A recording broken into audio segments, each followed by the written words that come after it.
안녕하세요. 제가 오늘 발표할 논문은 As is performance and availability by client local MVM in a distributed file system이라는 논문으로 OSTI 2020년도에 발표되었습니다.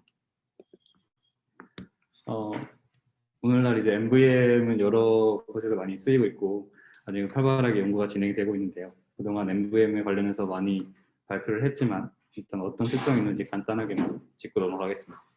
그래서 Non-volatile memory라고 불리는 이제 MVM은 바이트 어드레서블을 한 특징을 갖고 있어서 이제 메모리 버스에 붙어가지고 빠른 I/O가 가능하고요. 근데 비슷한 D램과 비교를 했을 때 단지 40% 정도의 코스트를 가지고 사용을 할 수가 있습니다. 그리고 이제 드램은 볼러타일한 특성을 가지고 있는데 MVM 같은 경우는 퍼시스턴트하게 데이터를 저장할 수가 있어서 이 MVM을 장착을 한 노드가 이제 페일러가 나도 이제 데이터가 퍼시스턴트하게 유지된다는 특성이 있습니다. 그래서 수치로 한번 보시면 이제 오른쪽에 보시면 이제 D램과 MVM을 비교를 해놨는데 라이트 레이턴시 같은 경우는 D램이 82 나노세컨드, 이제 256바이트를 이제 라이트를 한다고 했을 때 레이턴시인데 D램 같은 경우는 82 나노세컨드, MVM 같은 경우는 94 나노세컨드 정도가 돼서 사실 거의 차이가 없고요. 근데 이제 코스트 같은 경우 달러 퍼 기가바이트로 봤을 때 D램이 9.77에서 MVM이 3.83으로 한 40% 정도 코스트만을 받는 것을 볼 수가 있습니다. 그래서 이제 일반적으로는 애플리케이션에서 이제 메모리를 사용을 할 때 아리아 같은 이런 레이어를 가지고 사용을 하게 되는데 MVM을 각 노드에서 로컬로 사용을 할 경우에 이런 식으로 스케일을 시켜서 사용을 할 수가 있습니다. 그래서 디스트리뷰티드 파일 시스템 같은 경우에서도 이제 MVM을 많이 활용을 하게 되는데요. 이제 아리아 같은 경우 이쪽에 클라이언트라고 노드라고 하면은 이제 데이터 서버, 메타데이터 서버가 있어서 DFS 같은 경우 메타데이터 서버를 따로 두고 여기서 메타데이터를 매니지먼트를 하고 데이터 같은 경우 데이터 서버에서 이제 모두 스토어를 해서 쓰게 되는데 MVM을 장착을 시킨다는 것은 주로 이 메타데이터 서버와 데이터 서버, 이 리모트 단에 있는 서버 단에 장착을 하게 되는 것입니다. 그래서 이 셀프와 같은 뭐 오브젝트 스토리지 또는 이제 NFS 형태로 이제 리모트에 있는 MVM 파일 시스템들을 사용하는 경우에 이런 식의 형태로 클라이언트 서버 모델이 형성이 돼서 사용을 하게 됩니다. 이때 이제 클라이언트의 이제 메모리는 볼러타일한 특성을 갖고 있어서 주로 이제 이 리모트에 있는 서버들의 버퍼 캐시로 사용을 하게 되고 이 MVM이 로우 레이턴시를 이제 장점을 갖고 있기 때문에 이 네트워크를 타는 것이 상당히 바틀렉이 될 수가 있습니다. 그래서 이 MVM과 주로 같이 사용을 하는 것이 리모트 DMA라고 해서 RDMA를 많이 사용을 하게 되고요. 근데 이 논문에서 이제 찝는 문제 중 하나는 이렇게 RDM이나 MVM을 사용을 하더라도 여전히 다른 부분에서 성능을 많이 잡아먹는 소프트웨어 오버헤드들이 남아있다는 점입니다.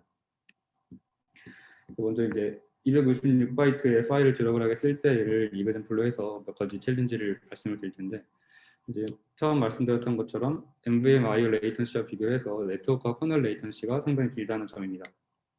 아까 처음에 보여드린 수치에 의하면 이 데이터를 리모트, 그러니까 MVM에 작성할 때 94 나노세컨드 정도가 걸린다고 했는데 이때 시스템 콜을 라이트를 한다고 하면 어플리케이션에서 이제 유저 스페이스 유저 모드에서 코너 모드로 이제 콘텍스트 스위치 같은 게 일어나게 되고 이때 한 1 마이크로 세컨드 정도 걸린다고 하고요.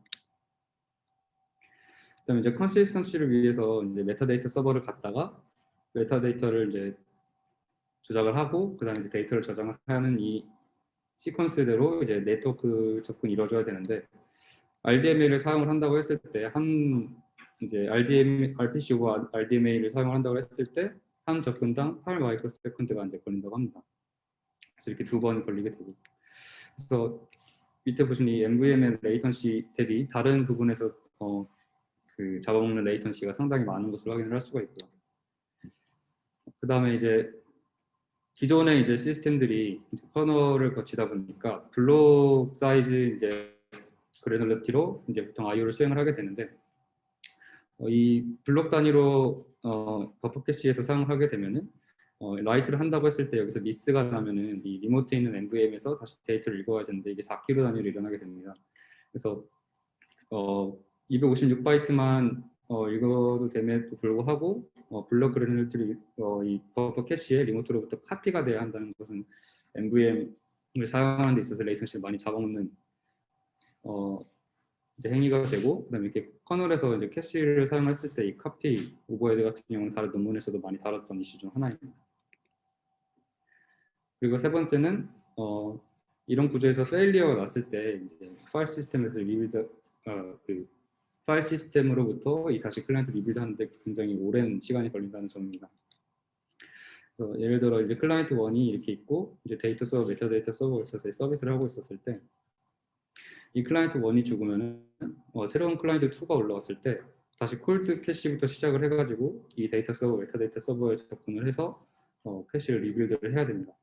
다 이제 콜드한 상태부터 시작을 하기 때문에 당연히 페일리어를 복구하는데 상당히 오랜 시간이 걸리게 되고, 이제 보통 이제 클라이언트 2와 같은 백업을 사용을 하다가 다시 프라이머리로 돌아와서 서비스를 시작하는 경우가 많은데, 이때부터 다시 클라이언트 1이 처음부터 다시 새로 시작되는 거기 때문에 다시 콜드 상태로부터 리빌드를 해야 된다는 단점이 있습니다.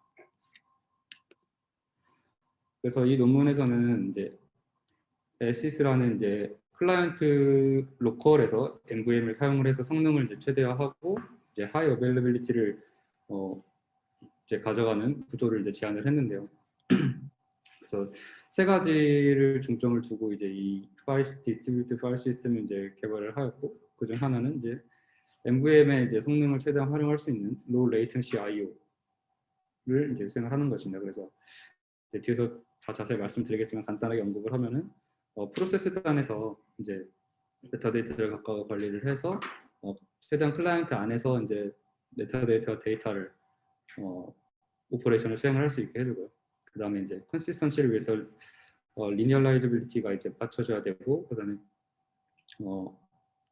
하이 어빌리빌리티 위해서 이제 클라이언트가 이제 죽었을 때 어떻게 해야 될지를 이제 다 이 논문에서 어떤 방법을 할지 제시를 하고 있는데, 거기에 사용되는 것 중 하나가 이제 이 CCMVM이라고 하는 MVM들 간의 프로토콜을 제시를 함으로써 이런 문제점들을 해결을 하고자 했습니다. 근데 이 논문을 이제 구조를 보기 전에 알아야 될 것이 이 논문, 이 SIS라는 파일 시스템이 스트라타 파일 시스템이라는 이제 MVM 로컬 파일 시스템을 빌딩 블록으로 해서 이제 만들어지게 되었는데요. 그래서 다 아실 것까지는 없는데 이 구조에 대해서 이 구조를 그대로 가져가기 때문에 구조에 대해서 다 잠깐 설명을 드리고 넘어가겠습니다. 그래서 스트라타 같은 경우는 MVM을 장착을 한 노드 하나에서 작동하는 로컬 파일 시스템이었고요. 이 libfs와 이 kernel fs라는 두 가지 이제 파일 시스템 패스로 나눠가지고 이 파일 시스템 작동을 하게 되는데, 프로세스가 오퍼레이션을 수행을 할 때는 각각의 유저 스페이스에 이 libfs 라이브러리를 이제 사용을 해가지고 각각 유저 스페이스에서 오퍼레이션들을 수행을 하게 됩니다. 그런 오퍼레이션들은 이 업데이트 로그라는 제 공간에 이 부분이 MVM이 되는데, 이 공간에 이 트랜잭션 형태로 그 오퍼레이션들이 이제 시퀀셜하게 로깅이 되어서 빠르게 프로세스에서는 오퍼레이션들을 수행을 할 수 있게 되고, 이 로그가 프로세스마다 이제 있게 되고, 여기서 로그가 일정 이상 차게 되면은 이제 이 shared area라는 데로 다이제스트를 하게 되는데, 그때 이제 여기 있는 로그들이 다 병합이 되어서 여기에 이제 블록 형태로 쓰이게 되고, 이 shared area를 관리하는 이제 데몬이 이 kernel fs라는 데가 돼 있어서 이 kernel fs가 이 위에 있는 프로세스들의 이제 오퍼레이션에 대한 릴라이어빌리티나 컨시스턴시를 최종적으로 관리를 하는 이제 부분이 되겠습니다.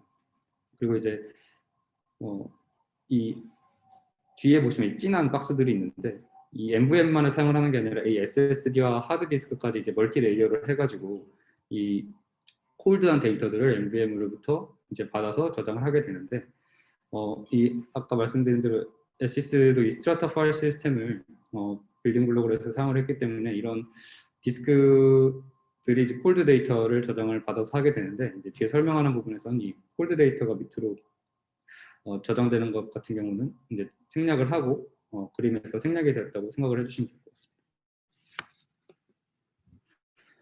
그래서 다시 이제 일반적인 그 디스트리뷰티드 파일 시스템 구조를 가져와 봤는데, 다시 설명을 드리면 클라이언트에서 이 메타데이터 서버와 데이터 서버를 가지고 메타데이터 오퍼레이션과 데이터 오퍼레이션을 수행을 하게 되고 이 로컬 MVM이 이 클라이언트에 장착이 되어 있는 환경을 가정을 하고 이 논문을 시작을 했습니다.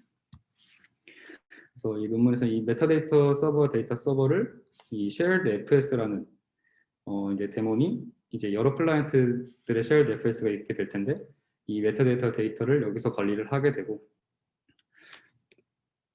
그다음에 유저 스페이스에서는 아까 스트라타처럼 lib FS가 붙어서 최대한 이 프로세스의 유저 스페이스에서 오퍼레이션들이 이제 이 로컬 MVM에 로깅을 해서 나중에 shared FS 쪽으로 다이제스트 되는 형태가 되겠습니다. 그래서 이제 그 로그에 쓰일 때는 이제 블록 단위로 쓰이는 것이 아니라 이 프로세스에서 수행한 오퍼레이션 그래놀러티로 이제 이 MVM에 로깅이 되게 되고요. 이러한 구조 덕분에 그 유저 스페이스, 로컬 유저 스페이스에서는 되게 낮은 레이턴시를 가지고 I/O를 수행을 할 수 있게 되고 블록 단위의 앰플리피케이션이 발생하지 않게 됩니다. 그리고 MVM을 사용을 하게 되면은 이제 퍼시스턴트하게 데이터가 저장이 되기 때문에 기존의 버퍼 캐시 같은 거를 사용하는 환경보다 훨씬 듀러빌리티가 높게 챙길 수 있게 되고요. 여러 클라이언트가 이렇게 있는 경우에 이런 구조를 다른 클라이언트들도 갖고 있게 될 텐데 이때 이제 리모트 I/O가 이제 발생을 하는 경우가 충분히 있을 수가 있습니다. 이제 그 전에 이제 프로세스가 이제 이 SIS 같은 경우는 이제 파일 시스템 컨시스턴시를 위해서 데이터나 메타데이터의 변경점이 있으면은 이거를 MVM에 저장을 하고 그다음에 체이닝, 레플리케이션 체이닝이라고 해가지고 다른 노드에도 이것들을 이제 작성을 하게 되는데요. 그래서 이 체이닝 레플리케이션을 수행을 할 때 이 각각 프로세스에서 이 다른 클라이언트 MVM으로 RDMA를 통해 빠르게 수행을 할 수가 있게 됩니다. 그래서 만약에 이 클라이언트 1 노드가 죽었을 때는 클라이언트 2나 클라이언트 3가 이 레플리케이션을 또 갖고 있게 되기 때문에 다른 클라이언트 노드에서 빠르게 페일오버를 할 수 있다는 장점이 있습니다.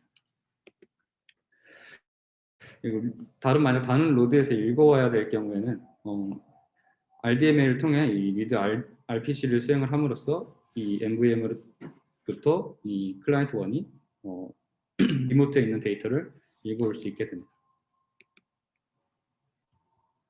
그다음에 이제 CC-MVM을 설명을 드릴 텐데 CC-MVM 같은 경우는 이 MVM 이 장착된 이 환경에서 이 환경이 이제 클라이언트가 여러 개가 있을 텐데 이런 그 디스트리뷰티드 환경에서 리니얼라이저빌리티를 챙길 수 있는 프로토콜이 되겠습니다. 그래서 CC-MVM은 이제 리스를 사용을 하는데요. 이 리스를 통해서 싱글 라이터, 멀티플 리더 이제 리더 형태로 이제 데이터에 접근을 할 수 있게 되고 이 리스를 얻은 프로세스는 이제 어떤 그 리스를 얻은 데이터에 바로 접근을 할 수 있게 됩니다. 그래서 그 리스나 이런 걸 관리하기 위해서 이 클러스터 매니저라는 게 있고요. 클러스터 매니저는 이제 제 주키퍼 같은 거를 사용을 해서 접근을 할 수 있다고 합니다. 실제로 리스스 같은 경우 주키퍼를 사용을 해서 접근을 했다고 하고요. 그래서 이제 예를 들어서 클라이언트 1이 홈 앨리스 안에 메일 1이라는 파일을 만든다고 했을 때 이 크리에이트하는 파일의 프로세스가 이 프로세스라고 하면은 먼저 이제 클러스터 매니저로부터 이 shared FS가 이 리스를 받아오게 됩니다. 그래서 이 클러스터 매니저가 이때 최종적으로 하는 역할은 클라이언트 멤버십, 그러니까 어떤 클라이언트가 이제 이 파일 시스템에 속해 있는지에 대한 정보와 그 데이터가 지금 누구한테 있는지에 대한 정보 그리고 이 리스 매니지먼트를 최종적으로 관리하는 매니저가 되겠고요. 이걸 받아온 shared FS는 이 클라이언트 안에 있는 프로세스에서 아까 이 홈 앨리스 아래 메일 1이라는 파일을 만드는 프로세스한테 실제 리스를 전달을 해주게 됩니다. 그래서 근데 이런 식으로 리스를 주는 과정이 이제 이 프로세스에서 shared FS로 컨텍스트 스위치 한 번 그리고 이 클러스터 매니저로부터 네트워크 라우팅 한 번 이런 식으로 많은 그 단계를 거쳐야 되는데 이것 또한 이제 로우 레이턴시를 지향하는 파일 시스템으로서는 상당한 오버헤드이기 때문에 이 shared FS에서 한 번 이 리스를 받아오면은 이 클라이언트 안에서는 이 어떤 프로세스가 뜨든 이 홈 앨리스에 대한 리스를 이 shared FS에서만 관리를 하고 클러스터 매니저는 그 홈 앨리스의 리스를 관리하는 그 권한을 이 shared FN한테 위임을 하게 됩니다.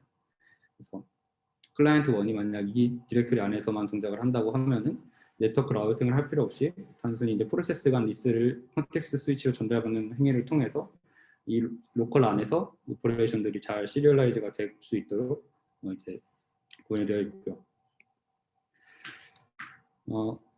그래서 만약 다른 클라이언트들이 또 이렇게 있는 환경이라고 가정을 하면은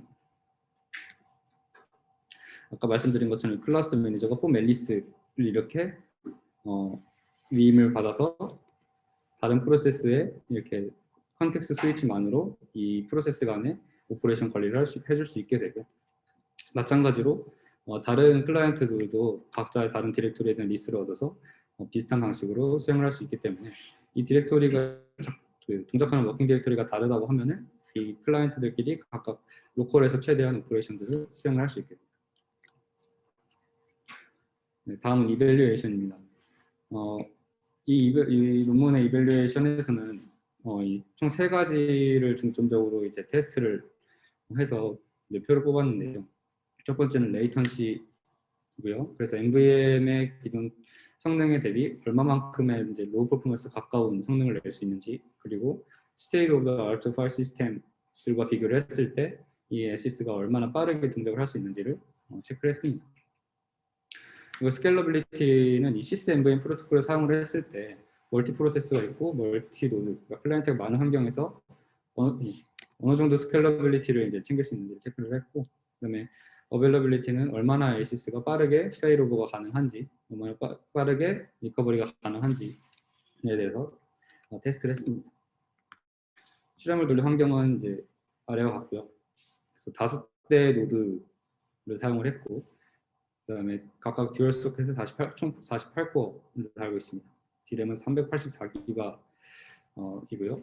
그다음에 PM은 총 노드마다 6TB를 장착을 해서 사용을 했고, 네트워크는 인피니밴드 40G NIC를 통해 연결이 되어 있습니다. 첫 번째는 이제 라이트 레이턴시를 간단하게 측정할 수 있는 마이크로 벤치마크를 만들어서 측정을 했는데요. 이 벤치마크 같은 경우에 1GB를 이제 어떤 그 기존에 있던 파일에 어펜드하는 벤치마크가 되겠고요. SIS와 세프 같은 경우는 이제 여기 이 빨간색과 파란색 파일 시스템인데, 이 파일 시스템 같은 경우는 데이터를 레플리케이션해서 저장을 하게 됩니다. 그래서 비교를 해보면 IO 사이즈마다 이렇게 비교를 했는데, 세프와 NFS가 상당히 높은 레이턴시를 보이는 것을 볼 수가 있고, 이 옥토퍼스는 이제 SS와 같이 MVM을 사용한 다른 파일 시스템인데, 이제 먼저 설명을 하고 넘어가면 이 SS 같은 경우는 클라이언트 로컬 MVM이 아니라 서버에 있는 MVM을 활용한 파일 시스템입니다. 그래서 비교를 하면 SS가 상당히 낮은 레이턴시를 보임을 알 수가 있습니다. 그 이유로 살펴보면은 세프랑 NFS 같은 경우는 이제 커널에 있는 버퍼 캐시를 사용을 해서 이제 블록 그래놀리티로 카피가 계속 일어나게 되고, 그 단위로 이제 서버와 통신을 하게 돼서 이 데이터를 F싱크를 했을 때 네트워크 IO된 앰플리피케이션이 높아지는 문제가 있다고 하고요. 그래서 세프 같은 경우는 SSD 대비 53배, 그다음에 NFS 대비는 17배까지 성능이 차이 나는 모습을 볼 수가 있습니다. 그다음에 옥토퍼스는 이제 아까 말씀드린 대로 MVM을 서버에서 사용하는 이제 파일 시스템이라고 말씀을 드렸는데, 이 옥토퍼스 같은 경우는 커널 버퍼 캐시나 그리고 블럭 그래놀리티가 아닌 그 오퍼레이션 그래놀리티를 사용을 해서 이제 작동을 하게 되는데, 이 성능이 약간 차이가 나는 이유는 옥토퍼스 같은 경우는 퓨즈를 이용해서 구현을 해서 그 퓨즈 오버헤드가 상당히 있었다고 하고요. 그렇기 때문에 여러 번의 컨텍스트 스위치가 일어나야 해서 이 유저 스페이스 안에서만 수행이 가능한 이 SIS 대비 성능이 좀 더 2배 정도 차이가 났다고 합니다. 그리고 이제 주목할 점 중 하나는 이런 여기서 측정한 이제 레이턴시를 기존 여기서 장착한 MVM, 로우 MVM의 라이트 레이턴시와 비교를 했을 때 단지 8% 정도의 오버헤드만을 가지고 이 IO를 수행을 할 수 있었다고 합니다. 다음은 스케일러빌리티입니다. 이 스케일러빌리티는 이제 보통 다른 논문에서 스케일러빌리티를 측정하는 것과는 조금 다른 것이 프로세스가 각자 자기의 서브 디렉토리를 가지고 이제 패러럴을 하게 수행하게 됩니다. 그래서 앞에 구조에서 말씀드린 것처럼 이렇게 각자 서브 디렉토리를 가지고 수행을 하게 되면 이제 클라이언트 노드들 간의 통신을 할 필요는 없어지기 때문에 실제 자기 클라이언트 로컬에서 작동을 했을 때 이 클라이언트의 개수가 클라이언트 안에서 프로세스가 들어갈 때 얼마나 스케일러블한지에 대해서 측정하는 실험이고요. 그래서 이 실험에서는 파일을 만들고 4K를 쓰고 리네임하는 오퍼레이션을 이제 중점적으로 측정을 했습니다. 네트워크 바틀렉이 되는 건 네트워크 바틀렉을 없애기 위해서 레플리케이션을 따로 수행하지 않았고요. 그다음에 노드는 3개만을 사용을 해서 이 각각 노드의 프로세스를 밸런스하게 이제 디플로이를 해서 실험을 측정을 했습니다. 그래서 보면은 이제 Y축이 이제 스냅풋이 되는데요. 프로세스가 이렇게 개수가 늘어날 때마다 이제 SIS 같은 경우는 잘 스케일러블한 모습을 볼 수가 있지만 이 오리온 파일 시스템 그리고 셉 파일 시스템 같은 경우에는 셉은 한 24개 프로세스 개수 정도에서 이제 스케일하지 않는 걸 볼 수가 있고 오리온 같은 경우는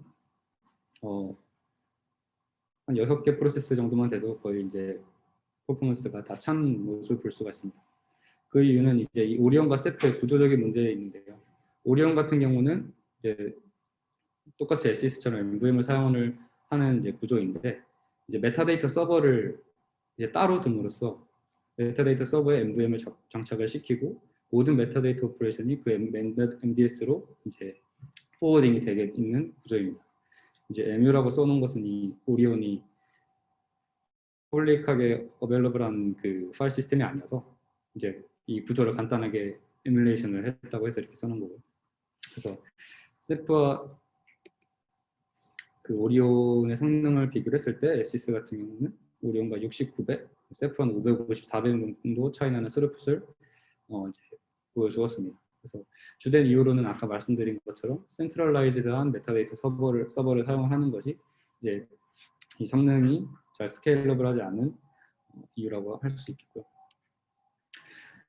그래서 이제 이 표를 가지고 이제 이 논문에서는 SIS가 클라이언트 로컬에서 싱크로나이제이션을 하고 이 CCMVM을 통해서 이 리널라이저빌리티가 다 관리가 되기 때문에 SIS 같은 경우는 각각의 클라이언트에서 최대한 스케일하게 작동을 하는 것을 확인을 할 수 있었다고 합니다.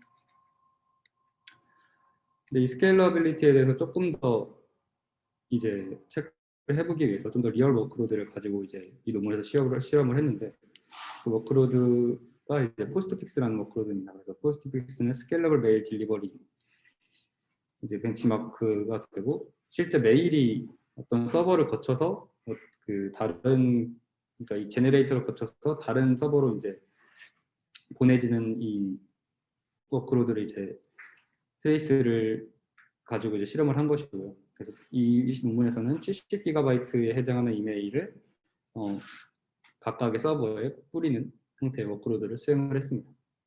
그때 이제 이 메일 같은 경우는 각각 누구한테 갈지가 정해져 있는데 그래서 이 서버 안에서 그 메일에 따라서 이제 디렉토리를 만들어서 그 디렉토리에 이제 메일이 전달이 되게 되고 그 메일 하나하나는 파일 하나의 형태로 전달이 되게 됩니다. 그리고 하나의 메일 사이즈는 평균적으로 200KB 정도라고 합니다. 이 실험을 이제 측정을 할 때는 한 개의 노드를 워크로드 제너레이터로 썼고 그다음에 3개의 노드를 이 포스트픽스를 받아주는 SIS 노드로 이제 사용을 했습니다. 근데 이제 이 워크로드 제너레이터에서 이 메일을 뿌려주는 방식이 여러 가지가 있을 수 있는데 이 논문에서 측정하는 것은 첫 번째 라운드 로빈이고 그다음에는 이 클라이언트가 그 레시피언트마다 이제 클라이언트한테 샤딩을 해서 전달해 주는 것입니다. 라운드 로빈으로 하게 되면은 그냥 이게 들어온 대로 이제 이렇게 순서대로 한 번씩 돌아가면서 메일을 주게 되고 이렇게 되면은 이제 메일이 각각 그 누구한테 오는지 누구한테 줘야 되는지를 고려하는 게 아니라 그냥 라운드 로빈으로 줬기 때문에 이 노드 간에 싱크로나이제이션을 위한 통신이 필요하게 되고요.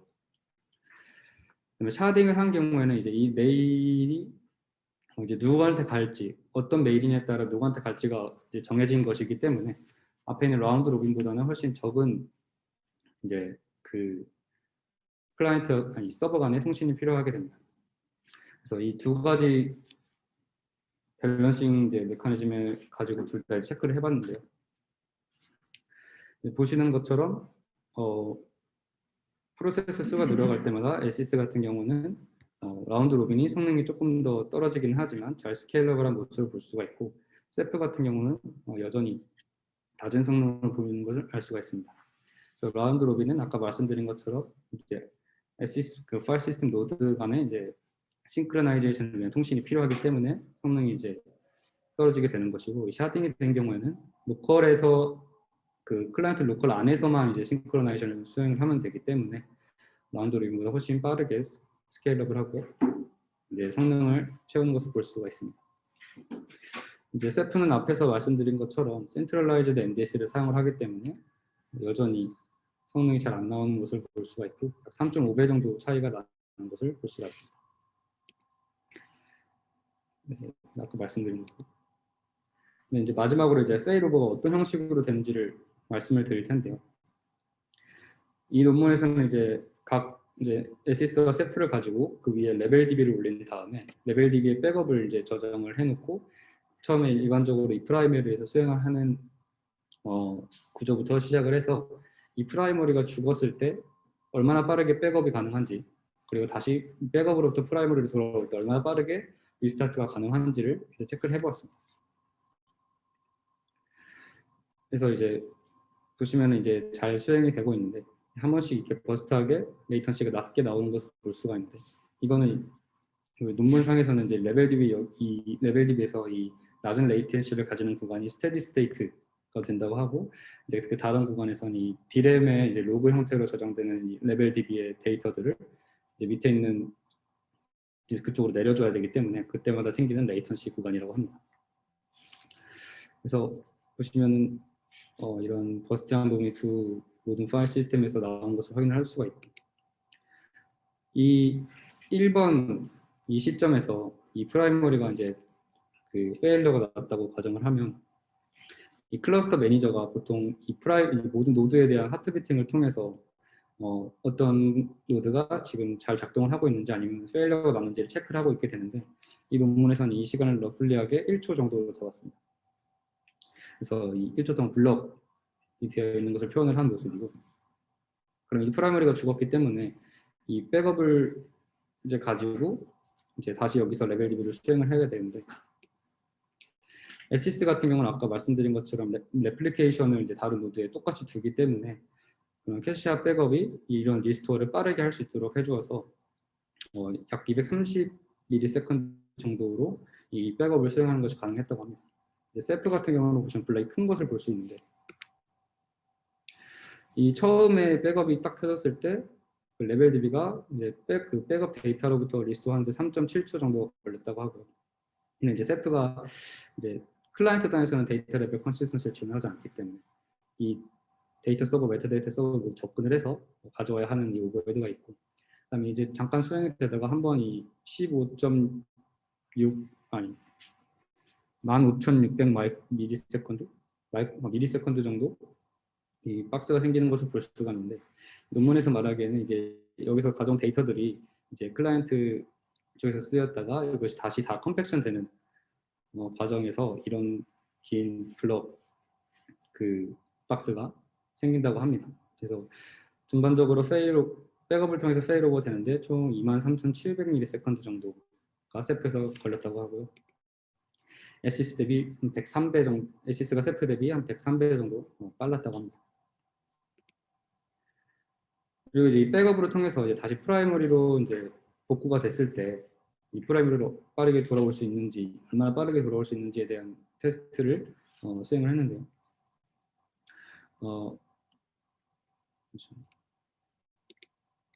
네, 그래서 그 백업 프라이머리가 다시 이제 켜져서 이 클러스터 매니저한테 다시 멤버십 등록이 되게 되면 이 백업은 다시 프라이머리로 이 어플리케이션 여기서 클린하게 종료를 한 후에 프라이머리에서 다시 수행을 할 수 있도록 합니다. 이제 앞에서 설명드리진 않았는데 SIS 같은 경우는 이 페일리어가 났을 때 이 다른 핫 백업에서 이제 바뀐 부분이 있는지에 대한 것들을 이제 이 백업들이 F를 관리해서 이 클러스터 매니저에서 어떤 데이터들이 이 다시 프라이머리가 왔을 때 이 델타를 처리해야 될지를 정보를 유지하고 있게 되는데, 그 정보들 덕분에 DSS는 프라이머리로 왔을 때 빠르게 다시 리커버가 가능하다고 하고요. 그래서 938ms 정도 리스트바운드 수행이 되었는데, 세프 같은 경우는 이제 이전과 비슷한 양상을 띱니다. 왜냐하면 프라이머리가 백업에서 어떤 걸 수행하는지에 대한 정보를 가지고 있지 않기 때문에 다시 콜드한 상태부터 이 서버들에 접근을 해가지고 데이터를 가져와서 리빌드를 해야 되게 되고, 그래서 이제 다시 리빌드 하는데 13200ms 그리고 다시 컴팩션이 일어나게 돼서 생기는 이 오버헤드 때문에 24500ms 정도 돼서 총 43400ms 정도가 걸렸다고 합니다. 그래서 프라이머리를 리커버리 하는데 한 46배 정도 이제 HS가 더 빠른 성능을 보였다고 합니다. 그래서 결론입니다. HS는 클라이언트 로컬에서 MVM을 장착을 해서 이제 디스트리뷰티드 파일 시스템을 사용할 때 어떤 식으로 해야 성능을 잘 오버헤드 없이 챙길 수 있고 스케일러빌리티와 이제 하이 어빌리빌리티를 챙길 수 있는지에 대한 고민을 한 이제 논문이 되겠고요. 그래서 이제 주요 좀 CC MVM이라는 것을 사용을 해서 이제 컨시스턴시하게 이 MVM의 성능을 잘 활용할 수 있는 파일 시스템을 만들었다는 것입니다. 그 성능을 통해서 라이드 레이턴시 같은 경우는 평균적으로 22배, 그다음에 페일오버 같은 경우는 103배, 6배의 스케일러빌리티를 보이는 것을 정리를 할 수가 있겠습니다. 네, 발표 들어주셔서 감사합니다.